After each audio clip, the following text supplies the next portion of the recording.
she would say, fascinating. Yeah.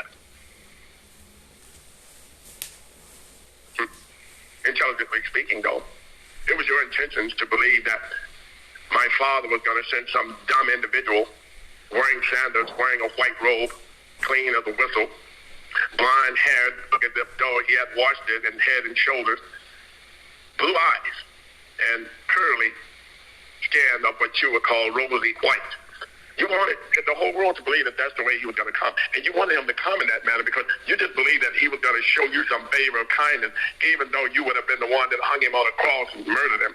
You believed that he was going to show you some mercy to let you live again as long as you want, as long as you could manipulate him and lie and trick him into believing that you have changed somewhat. God Almighty, you just don't get it, do you? When it even explained to you, oh, when he comes, he's going to come back with a vengeance. He is going to come back, and out of his mouth is going to come a two-edged sword. Kiss the son unless he becomes angry, and you perish in the way when his wrath is kindled but a little. You read all of the scriptures of truth, and you still so now deny them. But that's to be expected. It was written of you. They would claim to know the truth. They would claim to even love him. But their hearts will be far from him, even though their mouth will be dripping with nothing more than honey. Sweetness, that's what it means. I'm just helping you out. So I don't talk in parables, and I don't bring you these poems in which you say you can't understand what you've been reading in the King James Version of the Bible that has been put out for years by the so-called royal Matzenbach family of some so-called royal family. They still put those books out every year. You know why? Because they also read the 21st chapter of Revelation where it told them if they did anything to change it, they were going to change or take away from their so-called way of life. It also told them that if they add to it, they could add to their life. They've been able to add, but they haven't taken a whole lot away. They've added their names to the list of the so-called would-be Hebrew Israelites. They've added their names to the so-called children of God, but they haven't taken any names out, and that's where they made their mistake, because I can still see my name as being his only begotten son, that whosoever would believe would not perish but have everlasting life. It says that they have. They'll come to a point they don't want to believe it. They want you not to believe it. Get in my way. I don't have to prove anything to you other than cast you into hell for eternity. That's all I got to do. I have to convince you of nothing. You'll be convinced. You say that hell is not real, then let's see. Let's check it. I say it's worth the test. What about you? If you don't begin to start feeling heat where normally it will be cold, and you find your skin start doing nothing more than crispily boiling, where you watch nothing more than boils come up on your skin from the water being retained inside your skin and leaving the flesh by itself, go ahead, let's test it. Perhaps maybe there's no truth to it. It's probably just a fairy tale. What do you think? I'm with you. If you think it's a fairy tale, let's test it. Let's see if it's not going to happen. I have to speak like that to you because you act so elementary sometimes. Are you smarter than a fifth grader? I say not. You're not even close to being smarter than a fifth grader. You haven't been able to get past kindergarten yet. How do you expect to become a fifth grader? Fifth graders are just saying, great, you knucklehead. Stop sitting there talking. Who just said that? You're so engulfed in this world of material ignorance until you don't understand what fifth grader or smarter than a fifth grader even means. It means you're not smart enough to receive grades, you idiot. Wow. You just still don't get it.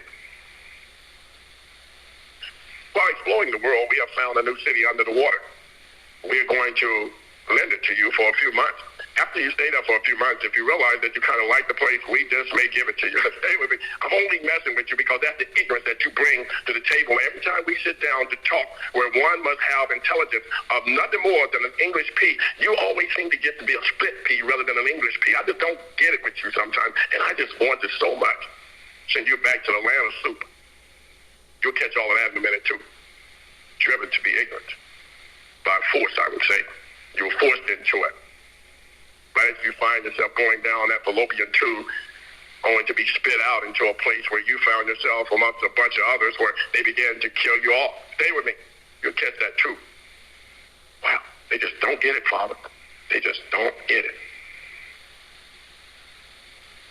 Being amongst Jerry kids, I realized that Jerry was the most ignorant of them all because most of Jerry kids were learning from him. They would be God Almighty. So it was kind of like learned behavior, one would say. Meantime, well, all of that is kind of marinating into the world of a likeness plan to do nothing more than destroy mankind. I'm going to do us all a favor so they might catch up briefly and take a break. Thank you, Joshua. And yes, global family of the 198 nations. You've all signed on to the reset. You all understand who Dr. Hindu I.L. Henderson, Yehoshua Mashiach, is. You also understand the fact that everything that he has done has been for the benefit and the sake of all of mankind, of which you are. And as Carol always does, she beautifully reads us the list of all of our family names in the 198 nations. And as some have brought to our attention as it possibly might be an accident or an oversight, they mention the fact, why is the United States not listed? And that is because the United States does not truly exist. It never has existed. It will not exist. And the use of the name United States will become nothing but a byword of some distant past, in some distant memory, that if it is ever brought up, will bring forward a hiss from anyone that hears the name. Now, you do hear the name Israel mentioned on the list, but Joshua has already explained to you that Israel is not Israeli over in the Middle East, which is a false nation, not unlike the so-called U.S. The true state of Israel resides inside those 5 unincorporated nations on the land that is commonly called the U.S. That's where true Israel resides. And all of our brothers and sisters, you of the 198 nations, you recognize that, understand that. The only ones that don't are those that are in that very area and land area. And they haven't figured that out yet. Because the truth has been kept back from them by the very ones controlling and manipulating the whole planet. So now, family, where do we find ourselves?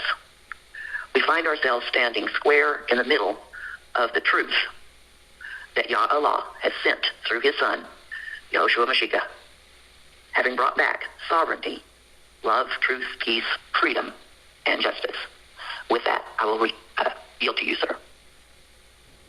You know, as you began to speak, and I want the whole world, and I know we got some Americans listening, the United Nations, again, I say, these things that we're talking about right now, they're well aware. They have already been truly informed. And not only have they been informed, but many of them have always been knowledgeable of everything that you're talking about right now. See, you don't have to go over to the Middle East and Israel, where it's better known to the whole world over there as Israeli. You don't have to go there to explain to them that they're not the Israel of the Bible. You don't have to tell them that. They already know that. That's why they don't believe in Jesus Christ over there. They don't call anybody over there Jesus Christ. They don't, because that name is not known to them, neither was it ever known to them. So you don't have to tell those people over there in Israel. Right now, there's a grab for land over there, and the Israelis over there are trying to steal the land from the Palestinians or the Palestinians, because that land has always been the Palestinians' land. That's a fact. America has went over there and caused such confusion between the two of them because they have received loans from both of those sides of the people. Loans, as I'm speaking right now. They have got loans from those people by pretending that they were going to protect those people if they ever came up in this would-be so-called World War III or war against other people around them. So they are pretending that they were going to protect them if that should ever happen. And because of that, those people have been kind of like paying a would-be so-called payment for protection. Now, I need America now to listen up because all the nations already, they're well aware of this. The Euphrates River is not over there in the Middle East where everyone keeps claiming that the Euphrates River is close to Iraq and Iran and all the other so-called would-be Islam nations. That's a lie. The Euphrates River just so happens to have a bridge going across it or over it called the Golden Gate Bridge. The Golden Gate Bridge is over the Euphrates River. I know a lot of you are saying, wow, I didn't think about that. That's why they call it the Golden Gate Bridge. California, known to us as Khalifa. That is where the Euphrates River is at. And they have the Nile River is better known as the River of Jordan, better known as the Red River. That comes from Louisiana and it runs all the way toward Oklahoma, almost fitting itself off into what we call the Canadian River, or Canada River. That is known as the River Nile. And all the little places around it, we already know that Georgia, I tell people it all the time, is better known as Sodom and Gomorrah. You know, we already know that Nineveh just so happens to sit down around New Orleans, right outside of a little place they call Slidell, Louisiana. Everyone already knows that Slidell kind of sits right next door to a place that's called Tejas or Texas. Everybody already knows that Texas is actually not just built as if though it can be classified as a star that's out of shape. But they also know that right there is better known as the place they call Israel. They also know that it also can be classified as Jerusalem. That's why they once upon a time they was calling Jerusalem to be in Waco, because they know that Jerusalem is right there between Dallas and Fort Worth, better known as DFW. All of these so-called would-be biblical names and terms and places are on the map. And no one has to claim that, well, America now wants to take credit for everything in the Bible. No, they are responsible for everything that's in the Bible. And those men and women that are in some so-called would-be Middle East already know that. They're not questioning that. That's why they have already traced the origin of DNA and RNA of Chinese is right there in the so-called would-be land they now call America. No one is telling you that there was an underground city in Chicago, Illinois, that once upon a time housed nothing but Chinamen. No one is telling you that right there in what is known as Tejas, California, was another underground city that housed nothing more than, once again, Chinatown. Because the Chinese was working alone, because they were part family of Bodahama being that one in which they called him a dark-skinned ninja of a Chinese. But his family members were right there in Tejas. They were there in Chicago, Illinois. They was right there in San Francisco and Los Angeles, California, because they were all connected to those that were known as the true Hebrews of the land, the Israelites, which they interchanged their name from time to time by calling them Jews, or the Jews of the one they call God. All of these things are right there. Everyone already knows that. You don't have to go to WikiLeaks. You don't have to go to the website. You don't have to find some social site. You don't have to go sit in a clubhouse meeting to know all of these truths, because they're already there. They're right there in the Holy Bible. They're right there in the Holy Quran. They're right there in the Biblia Kitab. They're right there in the Septuagint. They're right there in the Torah. They're right there in the Tanakh. All of these things are right there. You just got so many would-be people out there that want to claim the leadership of it until they have done nothing more than manipulating the people by doing nothing more than bringing confusion to it. The white boys are so busy trying to make themselves out as being the so-called liberators, the discoverers. And at the same time, they are the destroyers of everything on the planet, but wanting to make themselves out to be such great grand leaders, they can't even read that which they think they wrote, and they have no clue where it was written or who wrote it. They have no clue. And most of them now become so would-be disenchanted. They become so, I would say, rebellious when they find out they've been serving for the last past 250 years of their own admission, or 1,000 years they have been serving a black God. They don't like that. And you got to admit, you wouldn't like that either. Realizing that for the rest and the majority and all of your life, you have been serving a black God, and at the same time, you have been manipulated to believe that he came out of Egypt wearing a pair of would-be blue sandals, feet as white as snow, wearing a white robe, long, blonde, fresh, pressed, clean hair with blue eyes. No tan. He could take his sandals off. You wouldn't even see a tan on his feet. Walking through the hot sand that was nothing more than black sand because the sun had scorched the sand. But he would come out with no tan line whatsoever. And after you have been carried through this type of would-be training, not learning, training, Billy Graham died realizing he had had a training that would have been a lie. Or Roberts died with knowing that he had been brought through a training that was a lie. The next so-called would-be highly motivated, multi-billionaire, so-called would-be around the people, known as some spiritual teacher, is going to be dying with that same lie. Knowing for a fact that you can't bring a God out of a would-be black, dark desert and make him white. They already know this. No question on their minds or their hearts. Their spirits are damaged, but they already know. You're not going to be able to take a white boy of that caliber and hide him amongst them people to prevent him from being killed by Haran the Great, knowing that Haran the Great was nothing more than what they classified to be a nigger in his own time.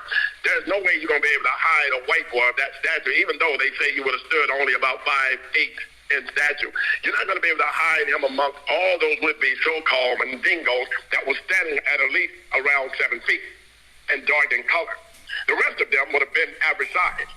5'8", 5'7", 5'6", but the majority of them that were there in the company of Egypt at that time would have been 7 or taller, feet tall.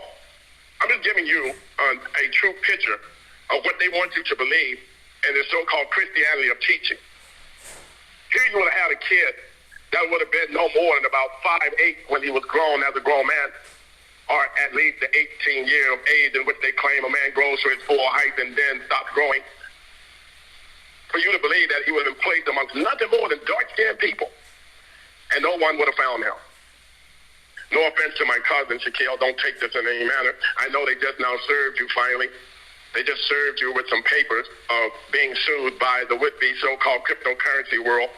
But that was like they were claiming you were hiding amongst the people at Staples Center. They were claiming that you were hiding amongst the people at the would-be so-called American Airlines Center. They were claiming when you walk in, you're about 7'1", wearing a purple suit. Could be the biggest Barney on the planet. Stay with me, because I'm not attacking you. I just need the world to see, and a simple example of how they've been told these manipulated lies by certain people that's going to classify it as being nothing more than as legal rather than being illegal. I want them to see the true example.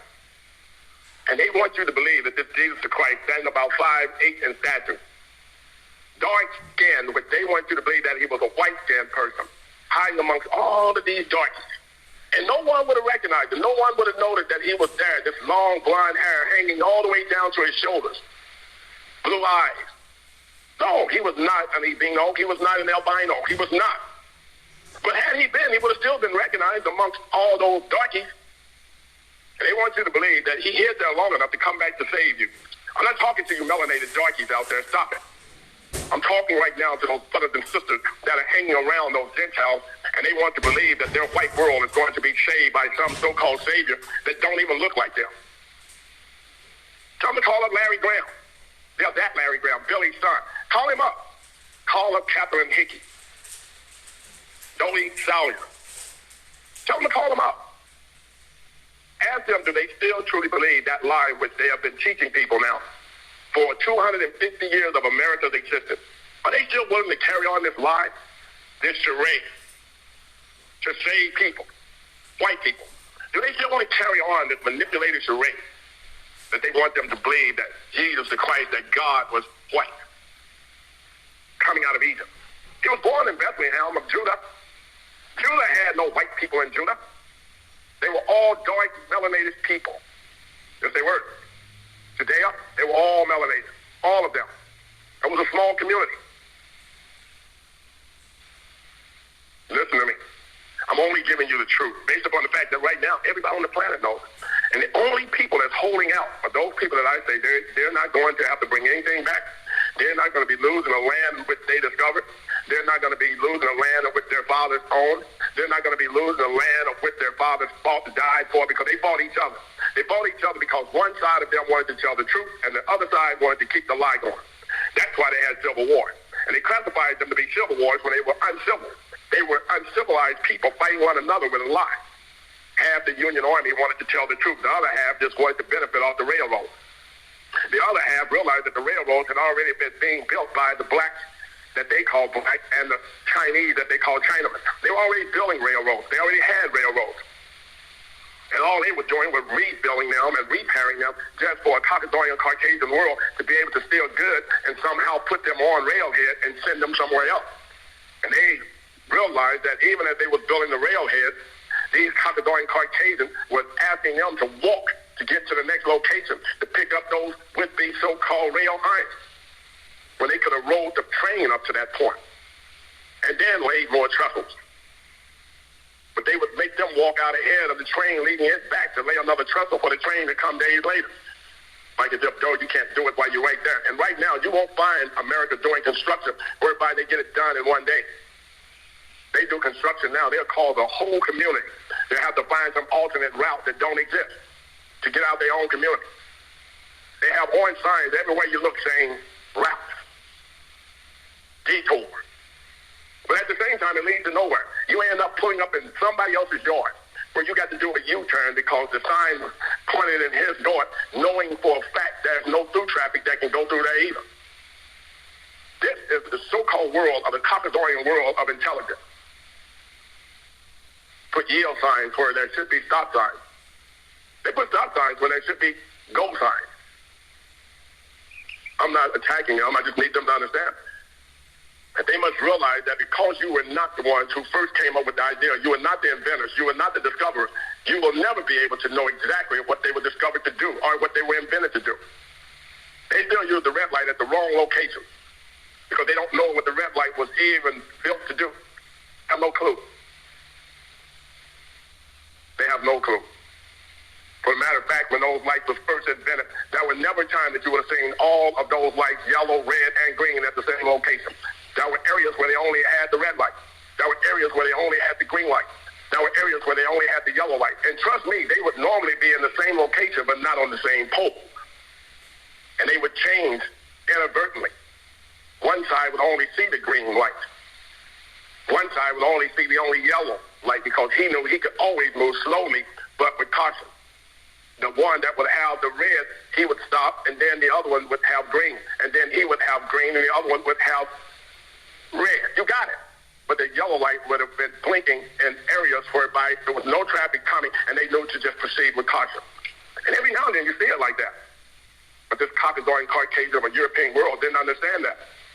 And they just polluted and polluted it all together. And that's why now you have so many accidents occur.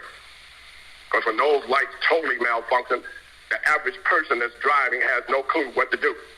And even though they tell them at blinking lights everyone is supposed to stop, they don't understand that when you got a yellow light blinking it says proceed with caution. You got a red light blinking, they don't know if they should stop or go. That's the ignorance of the European world in which they created. Now we have to go forward knowing that this is the world that they have set up. They're never going to be able to explain exactly what should be and what should not be because it's not their world. They didn't initiate it. They didn't create it. They didn't make it. They didn't build it. They didn't discover it. And thereby, they have no understanding of it. No clue. Meantime, we have to work together, United Nations, in order to bring this thing to a point where they will recognize, and I'm talking about the unruly, the unrighteous. I'm talking about those that are holding the United States of America as a hostage, knowing that it's not going to get any more loans because it has ran out of loans. Every nation right now is suffering in its economy. Every nation right now is suffering, whether it survive or whether it perish. Why? Because every nation has found themselves to be a victim of the United States of America and its loan system, its borrowing system. Every nation has loaned America. Every nation. We have to be truthful and honest and open. Every nation on this planet has loaned America. If they have not loaned America in their so-called would-be finance system, they have loaned it in their deeds, the works of their hands. They have loaned America. They have loaned it to you, America. They loaned you their honor. They loaned you their respect. They loaned you their belief. They loaned you everything they had, their faith. They believed in you. They believed that you were going to set the world straight. They believed that you were going to work out a plan where everyone would be able to survive. And over the course of 250 years now of your emissions, they have recognized that you have benefited greatly. They're watching you build new bridges. They're watching you build new homes. They're watching you now build new highways.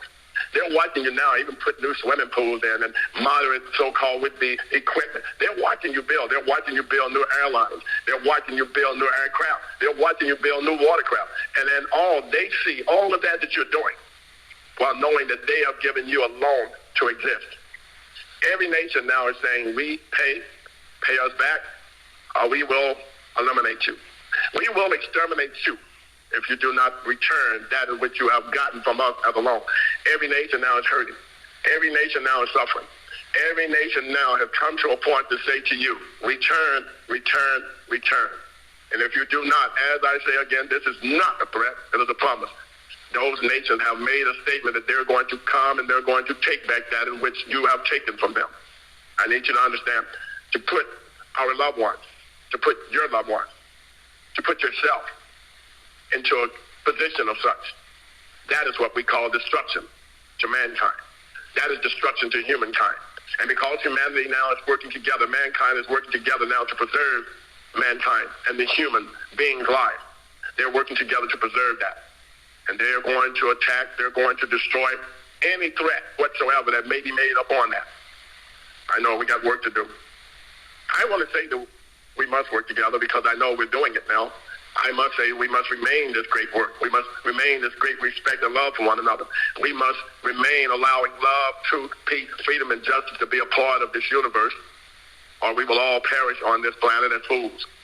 We must realize that the righteousness of this planet always must be that we must give way to those of the righteous, and the wicked must cease from troubling, while the weary must be at rest. Yes, and as one might say, we do suffer at times, but it says, and I've noticed someone wants to talk in the manner of that, Psalms 100, it tells us to make a joyful noise unto the Lord. All ye lands, serve the Lord with gladness, coming before his presence with singing. Knowing that it is he, the Lord God, it is he that has made us and not we ourselves. It tells us that we are his people. We are the sheep of his pastures. It tells us that we must enter into his courts with thanksgiving. His courts with thanksgiving. We ought to bless his name. Yes, it tells us all these things right there in Psalms 100. We must now go before working in these matters together, United Nations, where we will save the planet. We will save humanity. We're going to save mankind, no doubt. I looked outside my window. It is now day, and I know man must work while it's day, for a night cometh no man can work. Our work, my work must go on. My days are becoming longer than my nights, and I'm okay with that. I do know that I have brothers and sisters all around, all about me, that's about the same thing. They're about working for Yah Allah, God of the universe. They're about working for the righteous people in which Yah Allah, God of the universe, has commanded us to do so. Yes, in this world we will fix. Meantime, I must go to work. You, United Nations, you're now coming in on another night where you have earned, you have developed the right. You have also been found to be those that are worthy of this night. Get your rest, relax. I know weeping will endure for a night. Joy, it will come soon. It'll be okay. Until then, get you some rest. We'll see you in the PM. Peace and love and nightfall. Thank you, Joshua, and thank you, family, for joining us. Yes, as it is Friday, we do have the Global Network Update call this evening at 8:30 Central Standard Time. So in the meantime, if it is dark in your area, take the opportunity. Get the rest that you need. Know that we're working on your behalf. Father Yah, Allah, and Yahushua, they have you, they have us. And so together we work, family, towards the common goal and the common end for all mankind, which is restoration and living under those 5 divine principles of love, truth, peace, freedom, and justice. Until this evening, family, I'm going to go ahead and yield the call to our beloved sister in just a moment, right after I bring you John 17:14 through 17. I, Yehoshua, have given them your word, Father Yah, and the world has hated them, because they are not of the world, just as I am not of the world. I do not pray that you should take them out of the world, but that you should keep them from the evil one. They are not of the world, just as I am not of the world. Sanctify them by your truth, Father Yah. Your word is truth. Now, I yield to you, sister.